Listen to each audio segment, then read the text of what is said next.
이미 이슬만 먹고 사는 사람이라.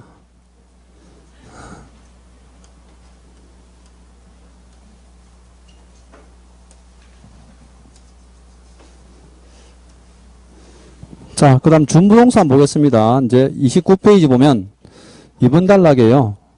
대통령령에 관한 중개점을 되어 있는데, 준부동산은 예전에는 임목법이나 공장재단, 광업저당법에 대해서는 출제를 했는데 요즘 법을 잘 안 내요.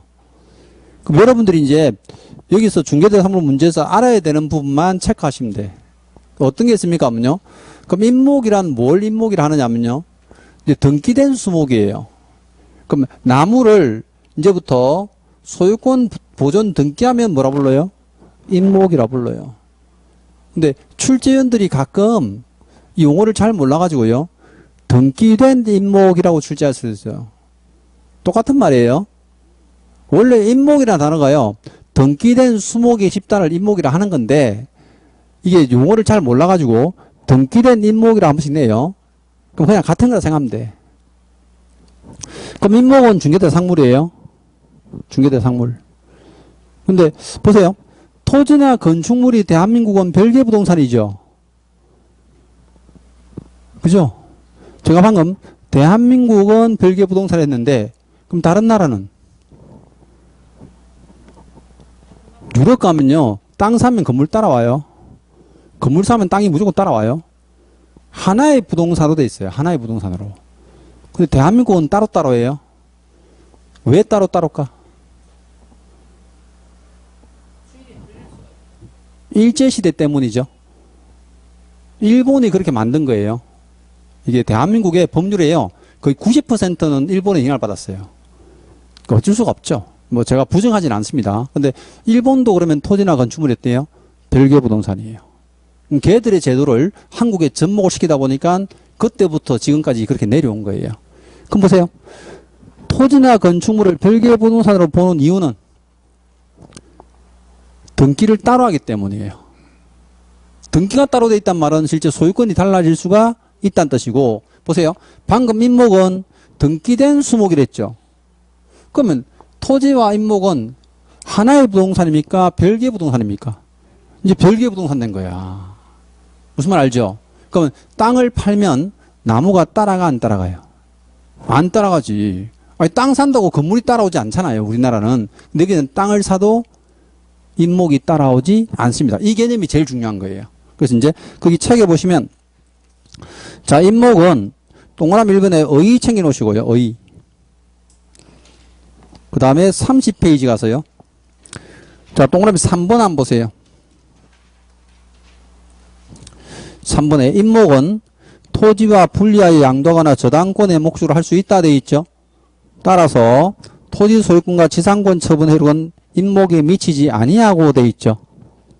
여기 제가 써놓긴 했는데 보세요. 토지를 처분한다고 해서 그 효력이 임목에 미치느냐 미치지 않는다. 이게 무슨 말이냐면 이걸 간단히 가면요. 땅 팔아도 나무 안 따라가 이 말이에요. 근데 이걸 시험에 낼 때는 뭐라고 내겠어요?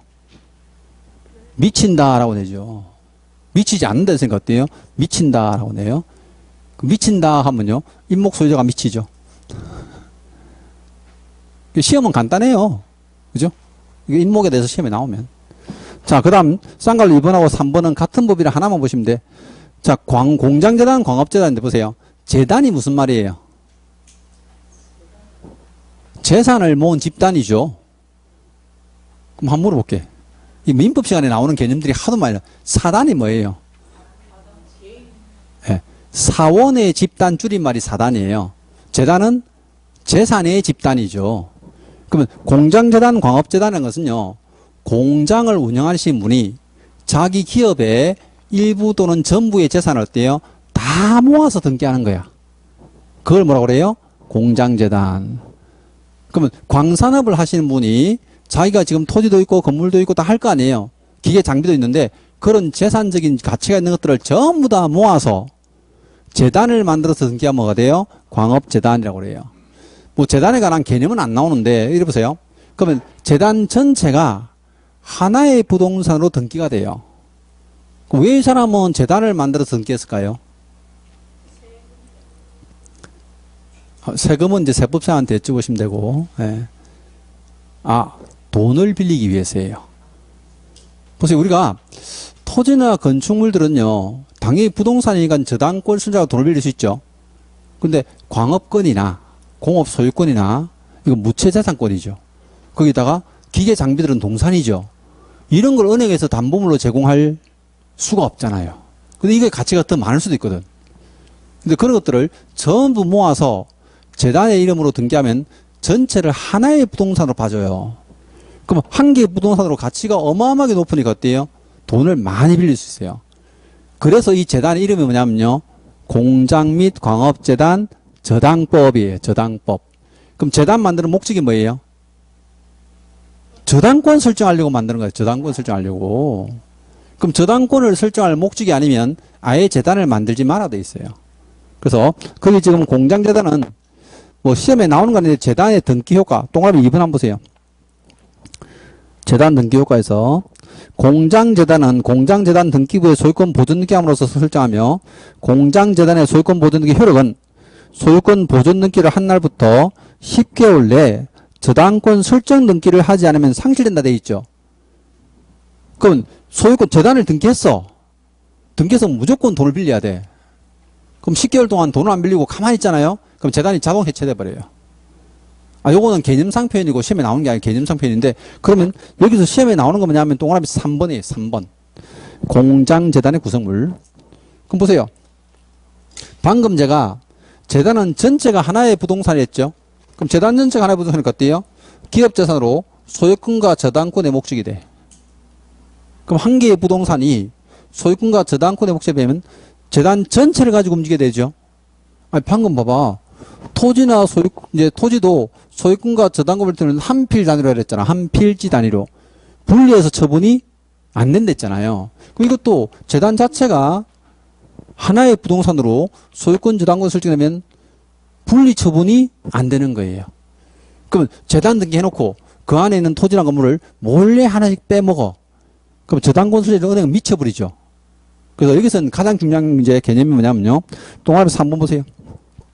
공장재단의 구성물.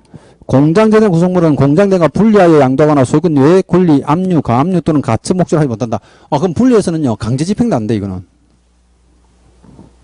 근데, 빌리는 건 어떨까? 그래. 이거 봐봐요. 토지도 등기용지가 한 장이 한 필지잖아요. 그럼 이거 소유권과 저당 목적 안 되지만, 임차권은 한 필지 일부도 괜찮다며. 그럼 재단도 마찬가지예요. 그 콤마 뒤에 보세요. 계속. 다만 저당권자가 동의한 경우는 임대차 목적물로 할 수 있다. 빌려줄 수는 있어. 그래서 분리해서 처분하지 못하는데 빌려줄 수는 있다는 거예요. 근데 사실 뭐 건물에 토지 빌려줘가지고 수익을 많이 얻으면 어때요? 은행에 이자도 잘 내고 좋겠지 뭐.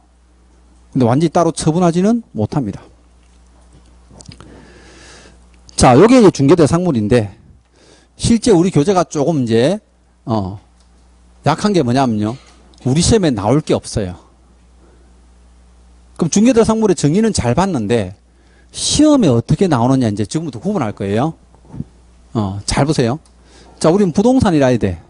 그 여러분 개념을 잡으시면 돼. 부동산이라 해야 돼요. 그럼 부동산 아닌 것들은 대상물 아니죠? 이 시험에 엄청 잘 나온다니까. 이 답으로 다 나온 걸 제가 써놓은 거예요. 답으로 나온 거를. 그럼 부동산 아닌 것 같은 건 당연히 동산이지 뭐. 근데 동산 시험에 안 나와. 동산이라고 내진 않아요. 그럼 실제 이제 뭐라고 냅니까, 음요? 동산하고 이제 비슷한 거 낼 거 아니에요? 방금 우리 판례 봤죠? 세차장 구조물 이거 낸다니까. 세차장 구조물은 분리 해체된 건 부동산 아니거든. 또 보세요. 우리 권리금. 상가 임대차를 중개하다 보면 권리금 생기죠. 근데 권리금을 주고받도록 알선한 건 중개가 아니에요. 권리금은 다른 말로 하면요. 무형의 재산적 가치예요. 이 형체가 없는 재산적 가치니까 영업권 중에 하나예요. 그러면 권리금을 알선했습니다. 중개 절대 아니야. 중개대상물 아니에요. 요거랑 비슷한 게 뭐가 있습니까? 무채재산권. 근데 실제 시험에는 무채재산권이라는 내용이 아니고요.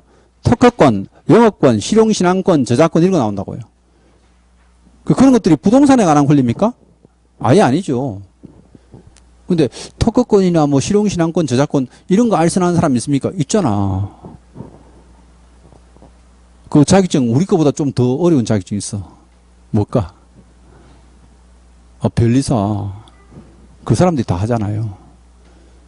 중개자 상물은 아니에요. 잘 구분했죠? 자, 두 번째는요. 부동산은 부동산인데 우리 법률에서 정해진 부동산이어야 돼. 그럼 우리 법에서 정해진 부동산이 뭡니까? 토지, 건축물, 임목, 공장재단, 광업재단이잖아. 이거 말고 다른 부동산은 절대 안 돼.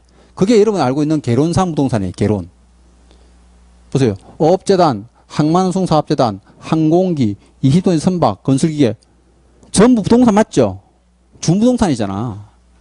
근데 중개대상물은 아니에요. 자, 그럼 제가 구분해 볼게요. 간단해요. 중개대상물인 부동산과 중개대상물이 아닌 부동산은 어떤 차이가 있을까요?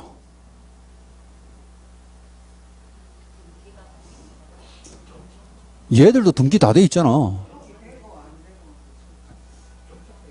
아, 오케이. 정답이에요. 우리는 오로지 정착돼야 된다고 몇 번 얘기했잖아. 얘들은 싸돌아다닌다니까, 이거. 돌아다니는 것들은 취급 안 해. 항공기 어때요? 내 날아다니잖아. 20톤이 선박? 배에 뛰다니죠? 건설기계? 땅에 기다니죠? 돌아다니면 취급 안 해요. 그러니까 우리는 토지나 건축물이나 임목, 공장장, 광업재단. 임목, 나무가 돌아다니진 않죠. 영화에는 가끔 돌아다녀요. 예. 공장재단, 광업재단도 토지에 정착되어 있잖아요. 우린 정착된 것만 취급한다는 거야. 왜? 현장 조사를 꼭 해야 되거든요. 그럼 만약에 2천억짜리 전보 예객기가 중개대상물로 나왔어. 만약 중개대상물 1하면 전보 예객기 그러면 현장 조사를 해야 된댔잖아요. 가보니까 LA가 없어. 미쳐버리죠, 이거. 그래서 중개대상물은요, 반드시 현장 조사를 해야 되기 때문에요. 정착되지 못한 거는 중개할 수가 없다 돼 있어요. 이제 아시겠죠? 정착됐냐 안 됐냐. 자, 그리고요. 그럼 정착된 부동산 중에서 우리가 중개대상물은 5가지 있었잖아. 토지, 건축물, 증착물, 그리고 임목, 공장장, 광업재단이에요. 근데 토지의 모습을 갖췄다 하더라도 거래할 수 없으면 중개대상이 아니에요. 제가 조금 전에 청와대에 말씀드렸죠. 중개할 수 없죠. 그걸 뭐라냐면요. 자, 개인 간 거래가 안 된다는 거야. 그럼 개인 거래 안 되는 거는 가장 대표적인 게 국공유재산. 근데 실제 시험에는 국공유재산이라고 내진 않아요. 왜냐하면요. 우리나라 국유재산관리법에 따라서요. 국유재산도 거래되는 것들이 있어요. 국유재산은 클로 2개 나눕니다. 행정재산과 일반재산. 옛날에 일반재산을 잡종재산 했는데 이름이 상거로워서 일반재산을 바꾼 거예요. 근데 일반재산은 이 국유재산법 관리법 시행령에 따라서요. 중개사무소에 의뢰할 수 있다 돼 있습니다. 그래서 그냥 국공유재산이 되면 출제하면요. 난리가 날 거 아니야, 수험생들이. 야, 행정재산이냐? 일반재산이냐? 나눠야 될 거 아니냐? 한번 난리가 났었어요. 그래서 인제 그래 내는 게 아니고 어떻게 내요? 반드시 뭐라 낸다고? 행정재산을 내요. 그 청와대, 근데 청와대 보고 중개할 수 있다고 찍는 사람 없겠죠? 예전에, 아주 오래전에 우리 시험에 나온 거, 남대문 나왔어요. 중개대상물입니까? 아니잖아. 그 남대문을 중개대상물에 찍는 사람은 제가 볼 때는 이 공부하면 안 돼. 빨리 집에 가서 다른 거 해야 돼. 남대문 중개하려고 마음먹으면 큰일 나는 거죠. 그 왜 안 됩니까?요? 거래가 금지돼 있어요. 이게 다. 근데 이거 보세요. 무주 부동산, 주인이 없는 부동산이죠. 민법에 있습니다. 국유로 추정한다. 또 채굴되지 않은 광물, 이건 광업법에 있어요. 광업법 제2조에 보면요. 우리나라의 광물 채굴권은 국가에만 있다 되어 있습니다. 그럼 전부 다 누구 거예요? 국유입니다. 국유. 그래서 중개할 수가 없는 거예요. 그럼 여기서 끝이 아닙니다. 그럼 개인 간의 거래만 되면 다 됩니까? 그건 아니에요. 권리가 있어요. 이거 권리. 그럼 여기 열어보세요. 중개라는 용어 중에서 제가 앞에 권리를 빼고 이제 설명드렸는데, 중개는 법정 중개대상물에 대하여 거래당 사당 간의 매매, 교환, 임대차 그 밖에 권리의 덕실 변경되어 있죠. 그걸 알선해야 돼. 그 모든 권리가 다 됩니까? 그건 안 돼요. 알선할 수 있는 권리라 해야 돼. 그죠? 그럼 알선할 수 없는 권리가 뭡니까 하는 건데요. 그게 보면 이런 것들이에요. 자, 얘들은 정답으로 하도 많이 나와가지고 점유권, 이건 부동산에 관한 권리예요. 근데 중개할 수가 없어요. 점유권은 왜 중개할 수 없을까? 여러분들이 민법 시간에 이건 다 개념을 배우는 건데요. 민법에는요, 부동산에 관한 물건 있잖아요. 그 물건을 나누면 점유권과 본권이를 나눠요. 근데 왜 그러면 물건을 소유권과 이해 권리를 안 나누고 점유권과 본권이라고 했을까? 그럼 이 본권에 보면요, 소유권과 제한 권리 되어 있고요. 또 제한 권리를 나누면 용익 물건과 담보 물건이 되어 있어요. 제가 지금 뒤에 거는 민법 시간에 배우니까 설명할 건 아닌데, 점유권과 본권이라 쓴 건요, 본권이 없으면 점유권 자체가 없어요. 자, 보세요. 제가 이 건물 60억에 샀어요. 얼마 안 하죠? 60억이면 이제 산다니까. 그럼 제가 소유권자잖아요. 내가 점유할 수 있다, 없다? 있죠, 당연히. 그걸 뭐라냐면요, 소유권에 기한 점유권이라 해요. 근데 제가 이제 8층을 우리 원장님한테 전세권을 줬어요. 근데 소유권은 그대로 하고 있죠. 그럼 전세권 주면 우리 전세권을 가진 사람은 점유가 돼야 안 돼요? 당연히 점유를 해야 하고 날 거 아니야. 그때 원장님이 갖고 있는 점유권 이름이요, 전세권에 기한 점유권이에요. 그럼 소유권자는 점유권이 있다, 없다? 없지. 방금 줬는데 뭘 갖고 있어. 그럼 소유자가 내 8층 와가지고 지가 앉아서 놀면 돼, 안 돼요? 그 주거 침입이잖아. 보세요. 여러분들이 소유권자한테 내가 임대차 계약을 했어. 그럼 내가 임차인이야. 살고 있는데 주인이 매일 우리 집 와. 지가 점유권이 있다고. 있어, 없어요? 없어요. 소유권에 기한 점유권은요, 전세권이라고 하는 본권 주는 순간 점유권이 다 따라가 버렸어요. 그럼 점유권만 따로 떼가지고 중개할 수 있다, 없다? 없다니까요. 본권을 거래하면 점유권은 따라다니는 권리야, 지가. 이제 개념 이해했어요? 점유권 중개 안 됩니다. 자, 요거 질권은 당연히 동산에 관한 권리입니다. 동산 권리. 그래서 안 되는 거고. 앞에서 봤죠? 대토권. 금전채권. 이 화폐입니다, 화폐. 사채업자 소개시키면 큰일 납니다. 금전채권도 아니고요.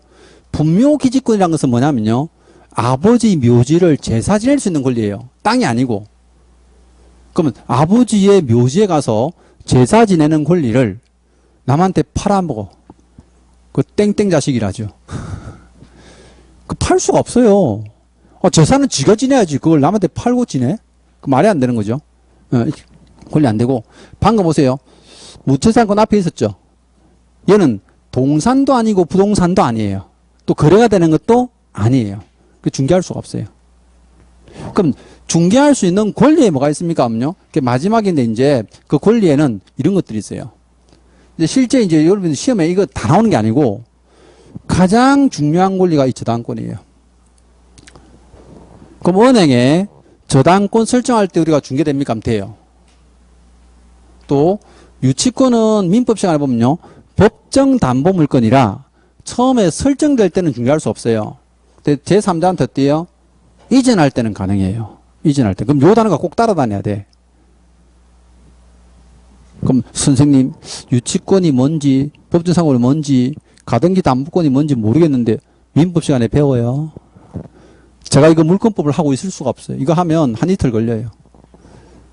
여러분 물권법 이제 진도 들어가면요, 이제 민법 교수님이 한 이틀 할 거예요. 이거는.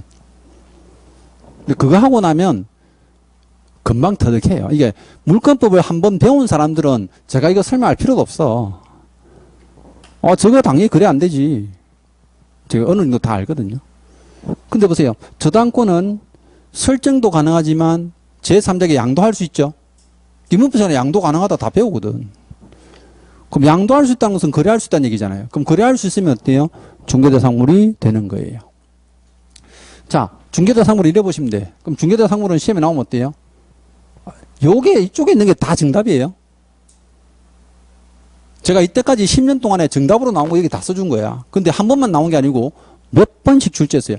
아주 단골 지문이 권리금 이거 진짜 단골 지문이고. 거기다 보세요. 어디 가서? 대토권이고, 앞에 판례 말씀드렸잖아. 뭐 검전 채권은 딱 한 번 나온 거고, 그 다음에 세차장 구조물. 아주 단골 지문이죠. 이런 것들. 또 이제 권리로 넘어가면 점유권, 질권, 여기 이제 실제 무채자산권 이런 것들. 시험이 잘 나와요. 요거. 그래서 법회 3주는 이제 중개대상물을 구분하는 문제입니다. 근데 구분할 때 막연하게 그냥 항목을 쭉 외우는 것보다 어때요? 이렇게 구분을 나눠서 외우면 좀 편하잖아요. 그래서 이제 잘 구분하시고. 자, 그 다음 이제, 2장 갑니다. 32페이지.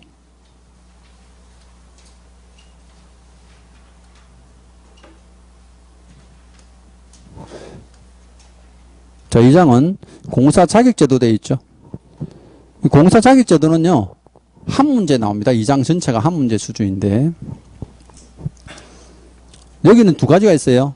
첫 번째가 시험제도, 그 다음에 두 번째는 정책심의위원회. 근데 시험제도는요, 여러분들이 알만한 내용은 출제를 안 해요. 그럼 알만한 게 뭡니까? 하면요, 처음에 학원 딱 오시면 원장님이 상담하는 거 있죠? 그게 우리 법률이에요.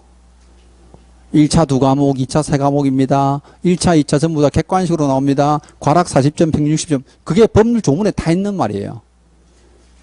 그럼 수험생이 그 정도는 알고 시험 치러 오잖아. 그런 거 시험에 안 내요. 그럼 제가 이제 시험에 나오는 것들만 정리해 볼게요. 그죠? 시험제도가 조문이 워낙 많은데 출제 빈도가 낮아. 안 나올 수도 있어. 작년에 안 냈어, 이거. 정책심의위원회 내고 이거 안 냈다니까. 자주 안 나와요. 그럼 보세요. 자, 이제 시험 시행의 주체라고 되어 있는데요. 그걸 시험 시행 기관이라 합니다. 시험 시행 기관. 보세요. 첫 번째로 보세요. 시험 시행의 원칙적인 주체는 특별시장, 광역시장, 도지사, 특별자치도지사 줄여서 뭐라고 해요? 시도지사. 이지만 국토교통부 장관도 미리 공사 정책심의위원회 의결을 거칠 경우는 공사 시험 문제 출제와 시험 시행을 할 수 있다 써놨죠. 그래서 시험 시행 기관의 원칙은 시도지사. 얘가 뭐예요? 국장이세요. 자, 보시면 국토교통부 장관을 제가 줄여서 이제 국장이라 하죠. 여러분들 아마 이제 다른 법에서도 다 그렇게 말씀하실 건데 줄이는 말 많이 씁니다. 근데 방금 우리 조문에서 심의위원회 의결을 거치는 사람 누구예요? 국장이죠. 그러면 시도지사가 시험 문제를 출제할 때 심의위원회 의결을 거친다는 건 친다. 절대 거치지 않습니다. 요거 조심하면 돼요. 예전에는 국장하고 시도지사를 뒤에 바꿔서 냈는데 요즘 바꿔내면 잘 맞춰가지고요. 의결을 누가 거치느냐 하고 출제를 해요. 시도지사는 자기가 원래 시험 주체니까 어때요? 의결을 거치지 않아. 근데 국장은 예외조항이잖아요. 그러니까 심의위원회 의결을 거쳐서 너 문제 출제라. 이렇게 되는 거죠. 이 한 가지 생각하십니다. 그럼 2번 단락 갑니다. 시험의 응시자격. 자, 응시자격 보시면요. 제한이 없어요. 왜? 어떤 사람만 시험 칠 수다 규정이 없어요. 제가 규정이 없으면 제한이 없댔죠. 그러니까 이제 이게 연령 제한, 국적 제한, 학력 제한, 경력 제한 아무것도 없어요. 그 연령 제한 없으니까 실제 시험에는 뭐라 나옵니까? 미성년자. 근데 여러분들이 아셔야 될 거는요. 1985년도부터 2006년까지는 규정이 있었어요.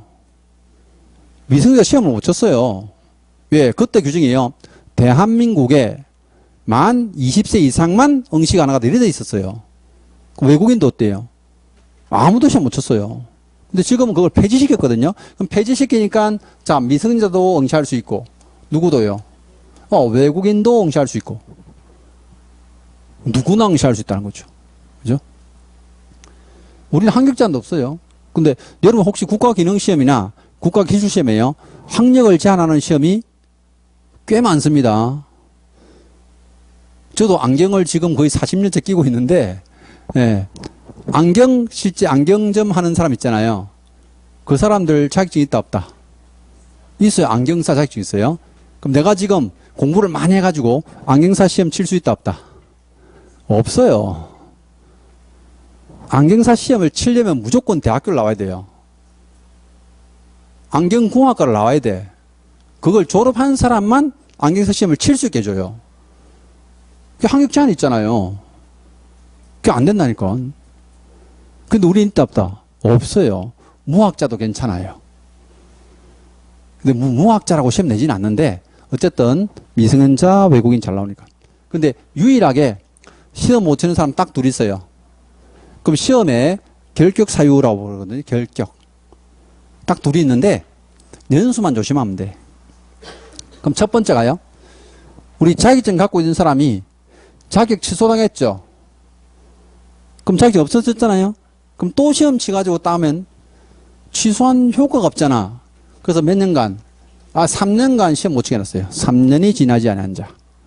3년간 시험 못 친다. 그게 쌍괄로 1번입니다. 그죠? 1번.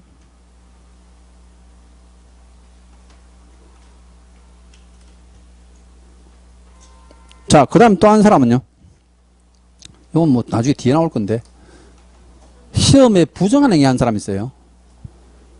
시험 치러 가면 원래요. 실력은 없는데 시력 좋은 사람 있죠. 옆에 거 많이 보고 뺏겼어요. 들켰어.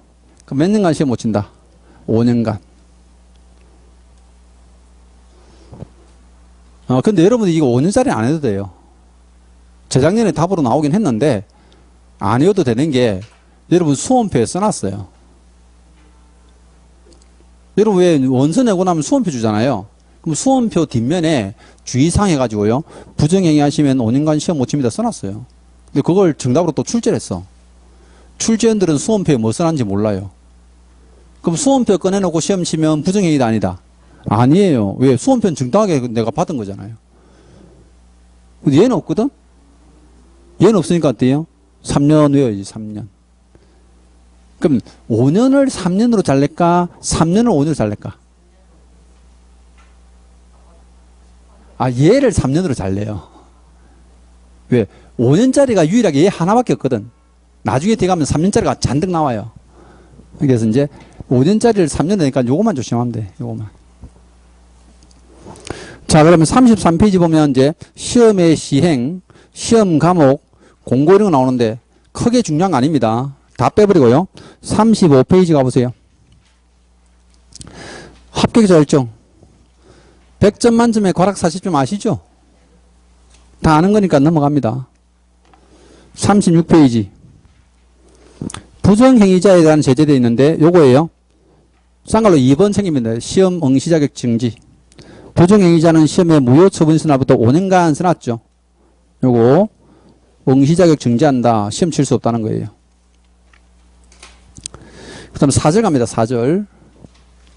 실제 우리 시험에요. 시험 제도가 나오면 그래도 가장 많이 출제된 게 이 4번부터예요. 그럼 37페이지 자격증 보이죠? 서식 있잖아요. 서식. 이거 하나 받으려고 그래 생고생을 해. 그죠? 근데 보세요. 그럼 지금 자격증은 누가 줄까? 시도회사죠. 당연히. 언제 줄까? 합격하고 주지. 근데 그 날짜 보세요. 자, 자격증 교부되어 있는데 시험 시행기간장은 1차, 2차 시험에 합격한 자를 공고해야 되며 합격자에게는 공고일부터 떼어 1개월 이내에 되어 있죠. 누가 준다고? 시도회사가요. 그럼 보세요. 이건 날짜를 2개월이라고 바꿔내기도 하고요. 시도지사를 국장이라고도 엄청 많이 바꿔내요. 국장이 자격증 교부하는 경우는 절대 없어요. 1개월짜리야 뭐 2개월 뭐 3개월 이내니까 숫자는 뭐 금방 알 거고.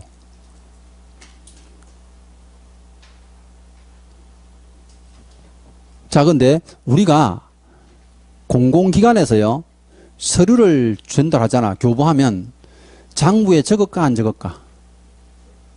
당연히 적어요. 근데 요즘 혹시 여러분들이 최근에 동주민센터 가보셨는지 모르겠는데 행정자치센터 가면 옛날에 우리 어릴 때는요 까만 실제 장부 큰 거 꺼내가지고 그 이름 쓰고 사인했거든요. 그럼 요즘 그렇게 해요? 안 하죠? 그럼 어떻게 장부를 적어? 무슨 패드 같은 데다가 이름 적으세요. 또는 어때요? 지문? 예시가 그래. 그걸 어떻게 부르냐면요. 그걸 전자적 처리라고 그래요. 이 자격증 교부대가는요. 전자적 처리 방법으로 이제 일단 기재를 합니다. 전자적 처리 방법. 자, 그리고 쌍걸로 2번, 3번 보세요. 2번, 3번. 내가 자격증 갖고 있다가 잃어버렸어. 재교부 신청해야 되죠. 누구한테 할까요? 자, 여기서는 중요한 게요. 시도사는 당연한데 자격증 교부한 시도사예요. 자격증 교부한 시도사. 그럼 이래 보세요. 제가 부산에 자격증 땄잖아요. 그럼 부산에 자격증 따가지고 이제 울산 와서 중개사무소를 해요. 울산에 남구 가서 등록하고 그래서 자격증 잃어버렸어요. 그럼 울산시장한테 간다, 부산시장한테 간다. 그렇지, 부산시장. 울산시장은 뭐라 부르냐면요, 사무소 소재지의 시도사라 불러요. 우리는 사무소 소재지의 시도사한테 가는 게 절대 아니에요. 자격증 교부한 사람한테 가는 거예요. 그게 이제 쌍갈로 2번. 참 2번이 아니고 3번. 제일 밑에요. 그리고 재교발을 내면 돈 내야 돼요. 그 돈은 이게 조례가 정하는 수수료입니다. 조례. 요거는 나중에 법 조문에 6가지 한꺼번에 이제 봐도 돼요. 그럼 38페이지 가보세요. 자, 제5절에 공인중개사의 결격 사유 되는데요. 자, 이건 설명 다 드린 거예요. 1번 한번 보세요. 자격시험에는 누구라도 응시할 수 있는 것이 원칙이 되어 있죠. 그러나 자격 취소된 후 3년이 되어 있죠. 여기 이제 조문이 자꾸 중복돼서 나와요. 3년이 지나지 않은 자는 응시할 수 없다. 이걸 결격이라고 그래요. 결격. 일단 큰 제목 6절 가보세요. 자격증 대여 등의 금지가 있고 제7절에는 유사명칭 사용 금지가 되어 있는데요. 요거는 이제 여러분들이 상식으로도 다 알아요. 보세요. 우리 자격증 다른 사람한테 빌려줄 수 있어요? 없잖아요. 근데 조문이 이제 어떻게 돼 있냐 보세요. 이 자격증 대여 등의 금지는 조문상의 표현이, 자, 다른 사람에게 자기의 성명을 사용하게 돼 있죠. 이름을 빌려줘도 무조건 자격증 빌려준 거로 와요. 그럼 내 이름을 가지고 너 중개행위해라, 또 명함 파주고 어때요? 중개행위해라, 이거 절대 안 돼요. 이것도 다 처벌합니다. 그러니까 이제 이런 것도 빌려주지 말아요. 이름조차 빌려주지 마라. 그럼 성명을 사용하거나 또는 자격증을 빌려주는 자체를 어때요? 처벌하겠다는 거예요. 근데 빌려주는 사람 있으면 누구도 있다? 빌려 쓰는 사람 있겠죠? 이걸 양수하거나 대여받은 사람. 근데 빌려주고 빌려 쓴 사람을 가운데 속여준 사람 있겠죠? 그거 더 나쁜 놈이에요. 이걸 뭐란다? 알선하는 사람. 세 사람 다 처벌해요. 어떤 처벌받느냐 이제 중요하죠. 이 시험에는 이 사람들이 어떤 처벌받느냐 중요해요. 그럼 어떤 처벌입니까 하면요? 형사처벌이에요. 자격도 무조건 취소되고요. 1년 이하 징역 또는 1천만 원 벌금이에요. 그럼 빌려준 사람, 빌려선 사람, 알선한 사람 전부 몇 사람이다? 세 사람 전부 다 1년 징역 가는 거죠. 감방에 하나 있으면 어떻게 고스톱 치고 좋겠네. 심심도 안 하고. 그럼 자격증 이제 빌려주지 말란 개념이고요. 그 다음 제7절 가면 유사명칭 사용금지 되어 있는데 보세요. 유사명칭 두 글자로 줄여봐.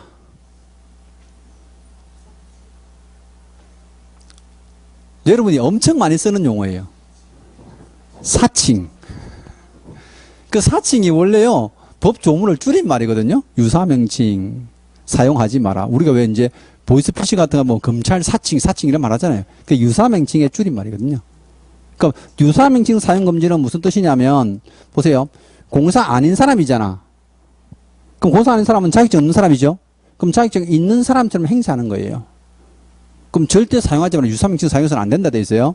그럼 만약에 자격증도 없는 사람이 명함 같은 데나 뭐 광고하면서 자격증 있는 사람처럼 행세했죠? 그럼 이거 어떻게 됩니까? 하면요. 어떻게 할까? 너도 1년 징역 가라. 그럼 빌린 사람, 빌려준 사람, 빌려선 사람, 알선한 사람, 또 없는데 자격증 있는 사람처럼 사칭한 사람 전부 처벌이 똑같죠?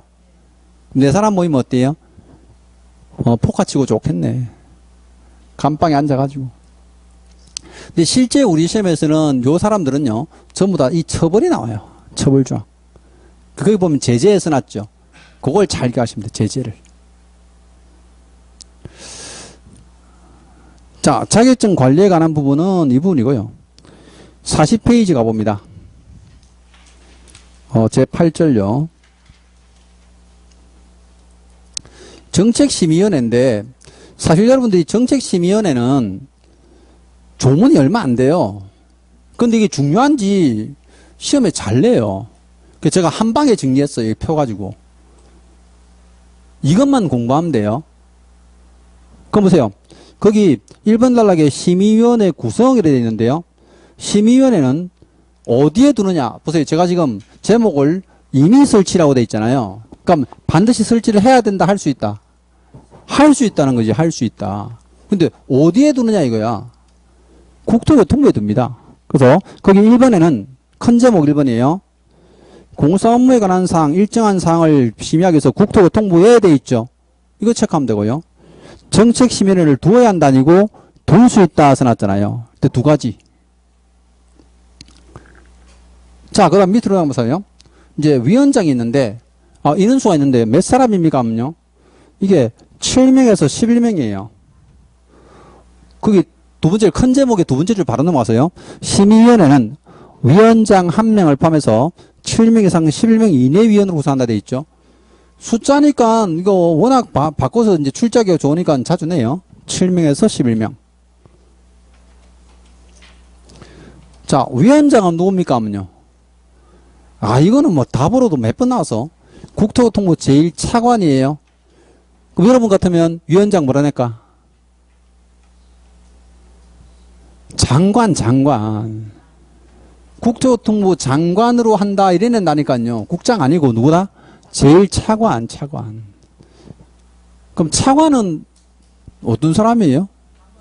장관 바로 밑에 사람. 그죠? 차관. 그럼 차관 밑에 사람은 뭐라 하지? 삼관? 아니, 차관보. 그거 시험에 안 나와요. 그냥 하는 말이지. 아무튼 이제 국장입니다. 국장 아니고 차관입니다. 차관. 그죠?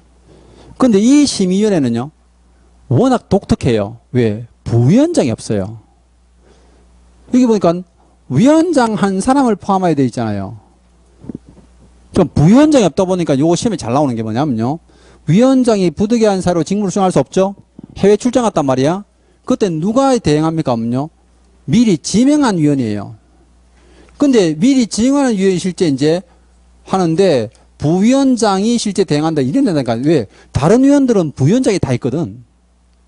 여기는 부위원장이 있다 없다? 없어요. 아주 독특한 위원회예요 이게. 자, 그 다음에 쌍괄로 2번 가면요. 심의위원회 위원도 있는데 이건 몰라도 돼요. 위원 될 수 있는 사람 없는 사람 몰라야 되는데 이건 누가 임명 또는 위촉하느냐 중요하죠. 위원들은 누가 뽑는다? 국장이 뽑아요. 이거 보세요. 국토교통부 장관이 돼 있잖아. 이거 작년에 정답으로 나온 거거든. 올해 답으로 안 나와. 작년에 정답 나온 거는요. 올해 절대 답을 안 내요. 그럼 보세요. 뭐라 냈을까 이거? 누가 뽑는다고? 위원장이 위촉가 내려냈다니까요. 위원장이 누군데? 차관. 그럼 위원들은 차관이 뽑는 게 아니고 누가 뽑아요? 국장이 뽑아요. 그럼 선생님 이거 서서히 헷갈리는데 원래 헷갈려. 헷갈리는 거 가지고 출제하는 거지. 위원장은 차관이고 위원들은 국장이 뽑아요.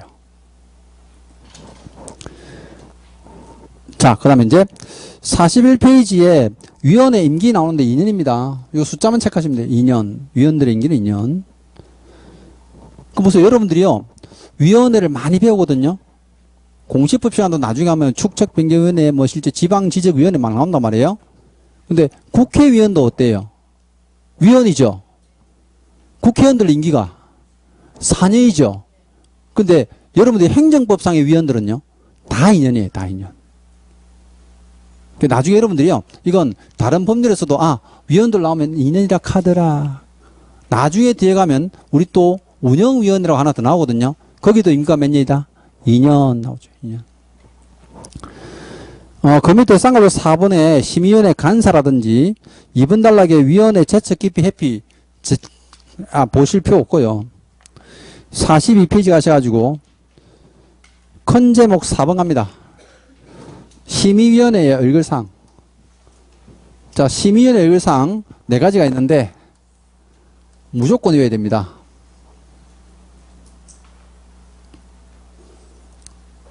단독 문제도 3번이나 출제했어요. 보세요. 여러분들이 시험 치는 게 오지선당이잖아. 그럼 항목이 4개죠.